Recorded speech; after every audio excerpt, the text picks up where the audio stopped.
Today we join 850 churches in the greater Chicago area to explore God.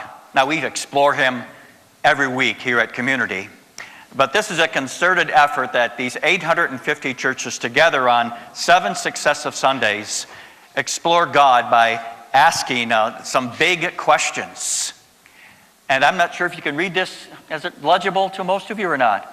These are the 7 questions that we're going to be addressing, Lord willing, the next 7 weeks. This is a series that you want to tap your neighbor on the shoulder or your coworker and saying, hey, we're going to be dealing with 7 questions. 7 big questions that those who are seeking God and those who are not necessarily seeking God often ask. Questions: does our life have a purpose? Is there a God? Why does God allow pain and suffering? Is Christianity too narrow? Is Jesus really God? Is the Bible reliable? Can I know Him personally? These are questions for those of us who are walking with God, are questions that we are often asked, and we're not always necessarily prepared to answer them. So I would encourage you to scribble a few notes, maybe grab the DVD and scribble a few more notes and saying, I got to have these someplace in my home, because these are some of the 7 questions that so many people ask. This morning we're going to be dealing with a question: does life have a purpose? Does life have a purpose? Why am I here? Why was I created? What on earth am I here for? Or according to one of our great philosophers over the years, where am I going? What am I doing? Is there meaning? What, if anything, is there meaning of life?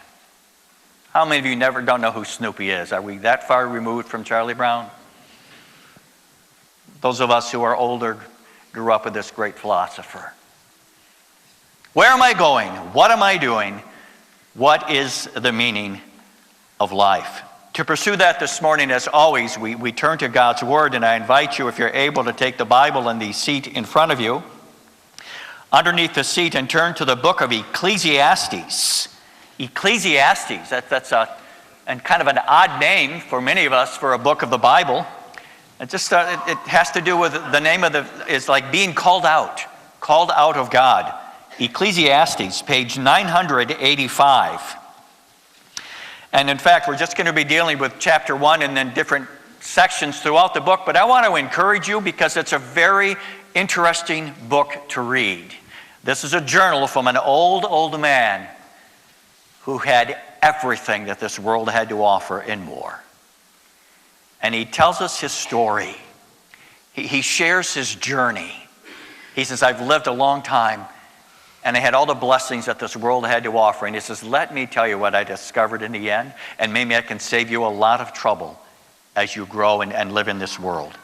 The book of Ecclesiastes, this morning we're going to be reading verses 1 through 11, which we find as a major theme throughout this book, speaking about the meaning of life.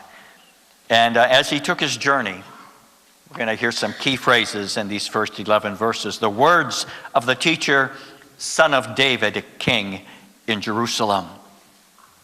Meaningless, meaningless, says the teacher, utterly meaningless. Everything is meaningless. How would you like to work with this guy every day? Maybe you have a friend like that, or someone who's just is always kind of like, boy, you sound pretty bitter. And this is where Solomon was at for a good part of his life. Meaningless, meaningless, everything is meaningless. What do people gain from all their labors at which they toil under the sun? Generations come and generations go, but the earth remains forever. The sun rises. Did you see the sunrise this morning? Anybody else up at that time? Oh, it was beautiful, wasn't it? The sun rises and the sun sets, and it hurries back to where it rises. The wind blows to the south and it turns to the north. Round and round it goes, ever returning on its course. All streams flow into the sea, yet the sea is never full. To the place the streams come from, there they return again. All things are wearisome, more than one can say. The eye never has enough of seeing, nor the ear its fill of hearing. What has been will be again, What has been done will be done again. There is nothing new under the sun. Is there anyone of which one can say, look, there is something new? It was here already long ago. It was here before our time. No one remembers the former generations, and even those yet to come will not be remembered by those who follow them. This is the word of the Lord. Thanks be to God. Meaningless, meaningless, says the teacher. Utterly meaningless. Everything is meaningless. I want you to think about if there was a time in your life when this was your motto that you followed and lived by. This was your brand. Can you think about a time in your life, and maybe it's right now, where when you go to bed at night or when you get up in the morning, this is kind of what you're singing or humming, thinking of the words. Meaningless. Meaningless. What a futile existence I have. There just doesn't seem to be any purpose, any meaning, any kind of satisfaction and fulfillment in my life. This is exactly what this author Solomon had in mind as he took a journey through life. And this, at least for a long time, kind of summed up what he found as he journeyed. You'll find meaningless. Everything is meaningless 3, 4, 5, 6 times throughout these 12 chapters. A meaningless existence. He calls it, in other places throughout here, a key phrase, chasing the wind. Boys and girls, you ever chase the wind? And have you ever caught it? You can't catch the wind. You can chase after it. He said, Solomon says, life is that way as well. You can chase it all you want and you can chase after things, but you never seem to quite get a hold of or grasp the best of what it has to offer. It fools you every time. Solomon discovered that as he ran after things of this world, life was meaningless. Ernest Hemingway, hear of him? A great author. This is how he surmised the same viewpoint. He writes, life is just a dirty trick, a short journey from nothingness. Where do you think? To nothingness. At the age of 61, he took his life. And what about this guy? I've never been a rock music person. I'm sorry. I just never have been. Probably never will be. And some of you, it's like, this is God's gift to the world. And that's okay. Mick Jagger, one of the surely greatest musicians and rock musicians who's ever lived, whose life, I'm not sure where he's at now with all of this, but for his life, his music had everything to do with what he could get out of this world. It included drugs and women and wine and song. Those things that he just sought after. And yet he writes a song, and you know which one it is, of course. He writes a song where he says, and the title of it is what? I can't get no satisfaction. Kyle thought about playing it this morning. I thought, Said maybe as the people leave, we got to sing songs that bring honor to God. But we almost got there, but not quite. I can't get no satisfaction. How does it go on? I've tried. In other words, he's saying, I tried everything this world had to offer. And it just didn't get me to the point that I thought it would. I wasn't happy. I wasn't fulfilled. I wasn't satisfied at all in this life. And maybe that's where someone here is at this morning. I don't know how long a journey you've been on, but you've been on a journey, and as just like everyone else who's been given a life by God and created and put in this earth, you've been on a journey to find purpose and meaning and satisfaction and happiness. My wife and I are looking for a treadmill. We're just tired of trying to walk in these narrow streets in this area. And we're looking for one in particular, a Soul F63. It just seems to be the most liked and within our price range. Why do you get on a treadmill? you got to stay in shape. And you go to a doctor's appointment, and he says, hey, Jim, it's time. Brenda, it's time. You got to stay active. Life for a lot of us can be like being on a treadmill. Or any of you boys and girls have a hamster? Anybody? We got a hamster for our kids when they were young, but we didn't do any research on the life of a hamster. Do you know the life and lifespan of a hamster?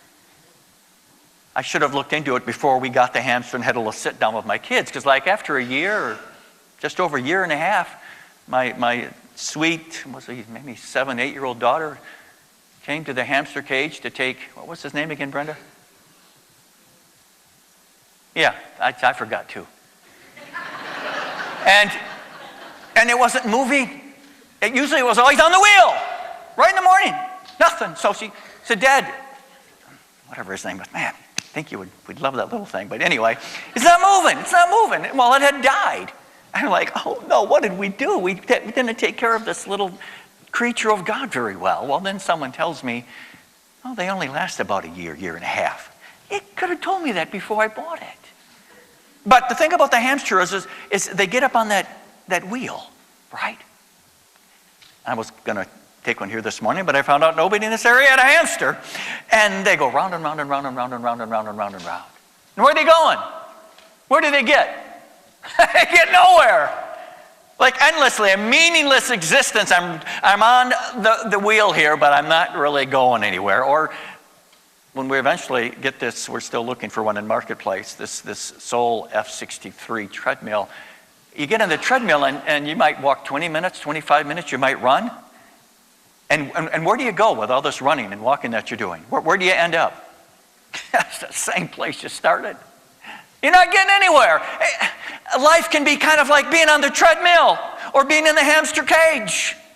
There's movement, you're walking, but you're not getting anywhere.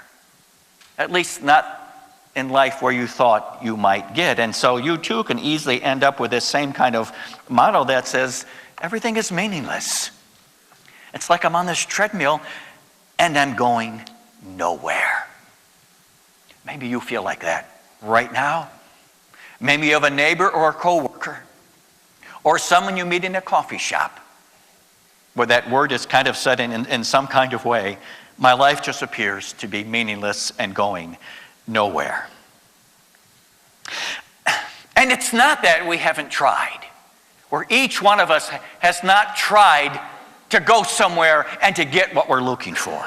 You have, I have, Solomon has, Hemingway did, Jagger did.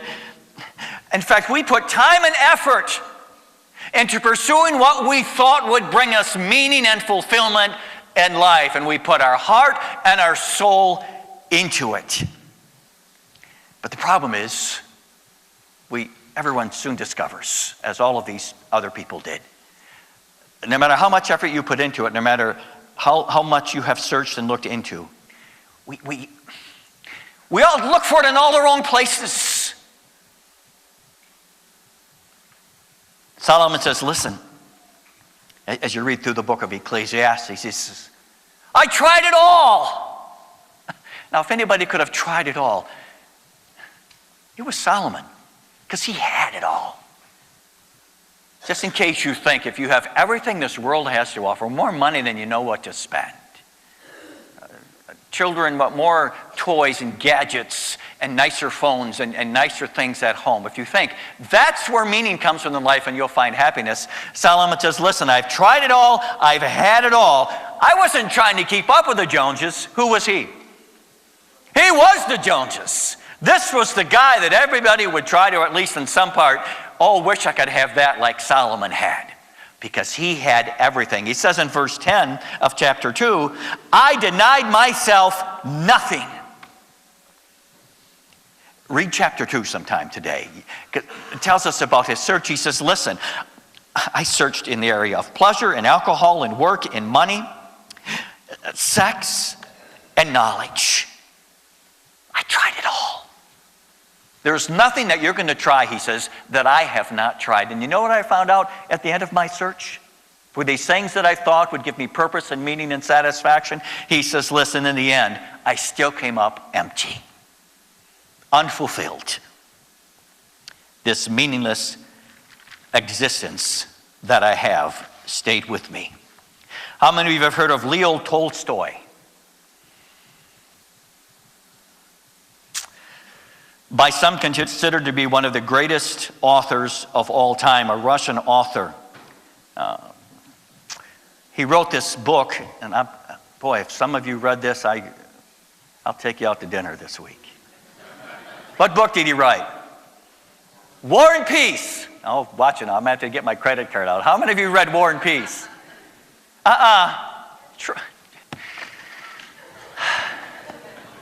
Did you have to do it for school or something, or just because you know how we're not just talking, the book Jim's like to read with pictures in, right? This is no pictures, this thick, 1,225 pages. And some claim to be one of the best books ever written. I've tried a couple times to get into it, but man, it just wasn't all that exciting to me. And it was this thick, and it had to have some pictures someplace, but there were none. One of the greatest authors, some claim to be, of all times. This is what he says. My question, that which at the age of 50 brought me to the verge of suicide, was the simplest of all questions. Lying in the soul of every man and every woman, a question without an answer to which one cannot live, as I had found my experience. It was, what will come of what I am doing today, or of what I shall do tomorrow? What will come from my whole life? Is there any meaning in my life that the inevitable death awaiting me does not destroy? One author writes, the great Russian author Leo Tolstoy had it all. Wealth, family, success, fame. By almost anyone's standards, Tolstoy should have also possessed a great sense of joy and fulfillment and meaning in his life because of the accomplishments that he had. But he did not. He still died not being fulfilled in this life. As I was writing this message over the past several weeks, I started thinking about Hollywood.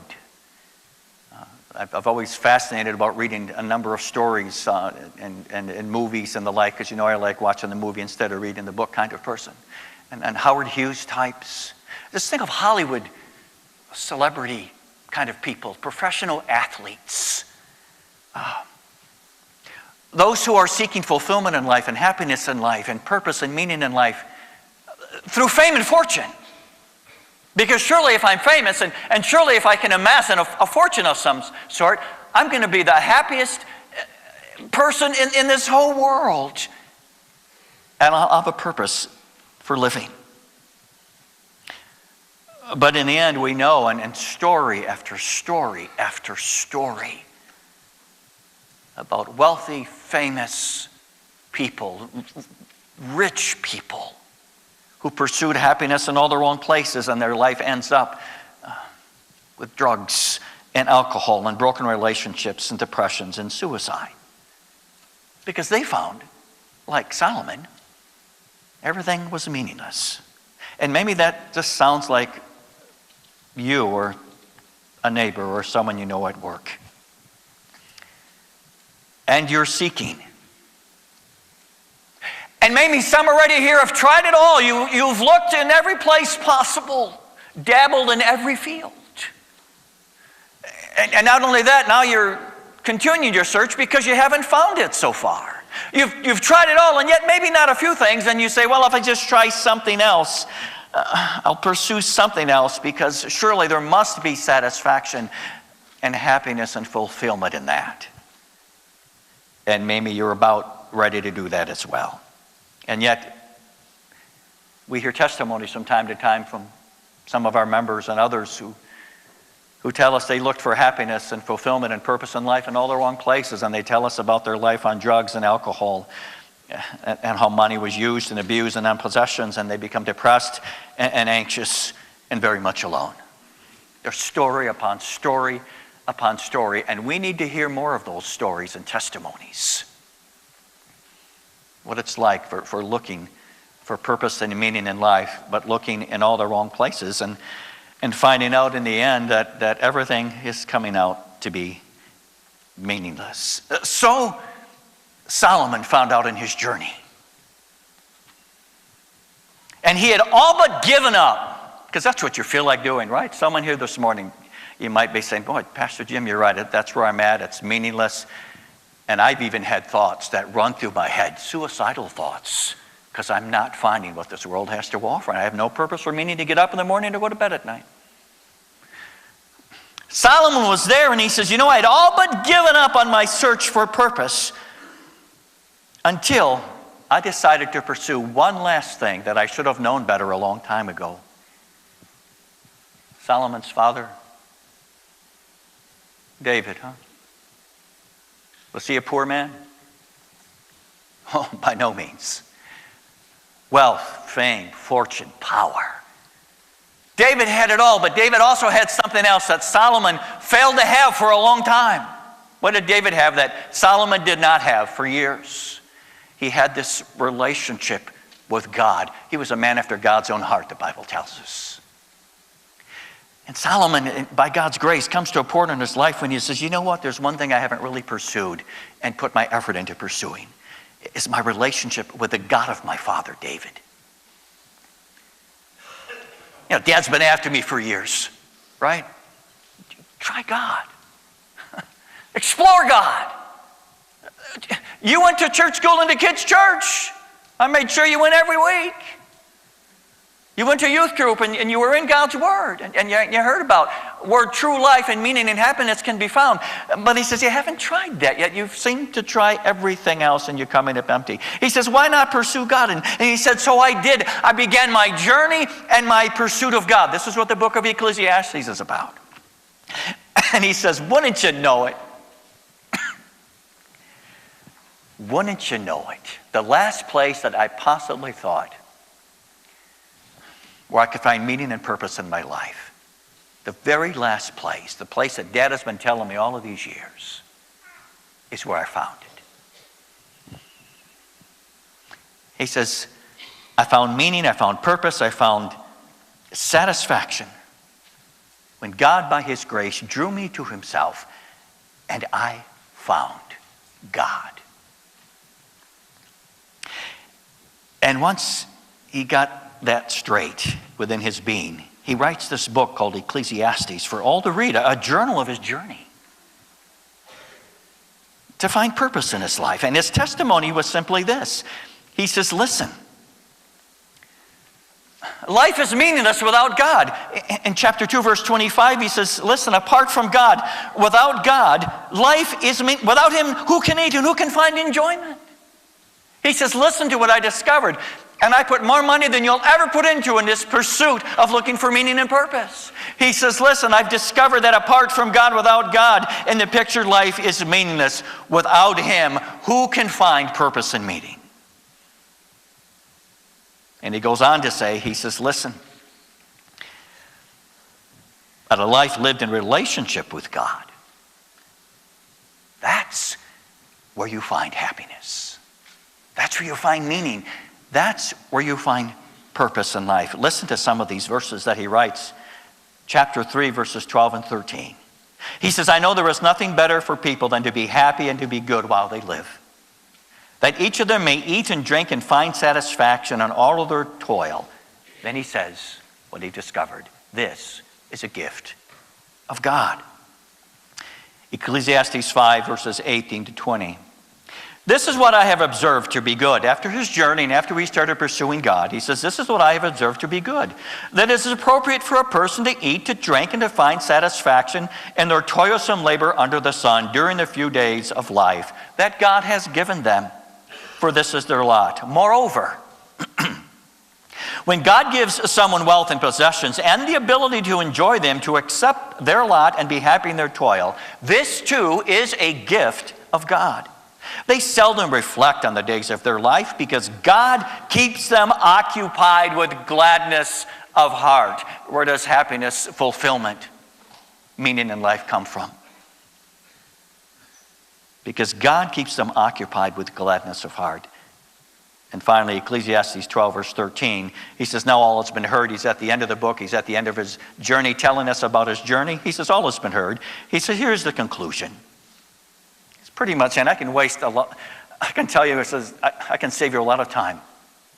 You can waste your time, waste your resources, all you want, pursuing where you think this can be found. He says, let me tell you the faster way, what I've learned. Fear God and keep his commandments, for this is the whole duty of man. Fear God and keep his commandments. Maybe somebody is sitting here this morning as we consider these 7 big questions, and this first big question is a question that you've been wrestling with in your life. Does my life really have a purpose? Maybe you're still on the treadmill. Maybe you're still on the hamster wheel. And you're moving and you're making a journey and you're putting a lot of time and effort into where you're going. But you're going nowhere. You're going nowhere. You're chasing after the wind. Maybe you've tried it all, and maybe there's still one other thing that you're going to try. You're saying, well, maybe I can find what I'm looking for in that. Or maybe you think you've come to the end of your search, and you resigned yourself to the fact that the rest of your life is going to be meaningless, and you're just ready to throw in the towel. Why not consider what Solomon did? He said, I should have listened to Dad a long time ago. He says, why not pursue a relationship with God? For some of you, it's what you were taught growing up. You did go to kids' church and to church school, and you learned about God by going to worship, but you've gotten away from it. In fact, you've left it far behind. And maybe, just maybe, by how your mom or dad or grandpa and grandma were raising you, and we're trying to tell you this, that to save you a lot of time and effort, that you can find happiness and meaning in life in a relationship with God. Why don't you try pursuing God again? What do you have to lose? You haven't found it in anything else. Why not pursue him? And why not pursue him with this place called community church, where you can also then begin to pursue God in the person of Jesus Christ? And let me tell you something, just in case you think this happiness can be found in religion, because it's not found in religion. It's not about religion. You don't need more religion. Notice the difference. What you need is relationship. I've seen people grow up with religion, and they thought it was their religion that would give them happiness and satisfaction and pleasure and fulfillment in life. Your religion doesn't give you that. Any true religion is a religion that needs to point you to God and relationship to God, because it's a relationship with God that brings meaning. Maybe, just maybe, you're tired of searching. And maybe by God's grace, He's going to speak to you this morning and deep into your heart and to your mind, and he says, listen, I haven't left you in your search. I was upset that you've taken the path you have. And I've warned you, and you've been warned by others, this is where you're going to end up if you take that journey, and it's where you've ended up. He says, why not just take time to seek God? It's been a long time. You may have given up on God a long time ago, but God has not given up on you. Why not take time to seek God? Why not come to this place, surely the next 7 weeks, as we ask these big questions and we pursue God together? Because life does have meaning, life does have purpose. And you will find that only God can satisfy that urge that's within you to find meaning and purpose. It was Jesus himself who said, I have come that you may have life, and that you may have it to the fullest.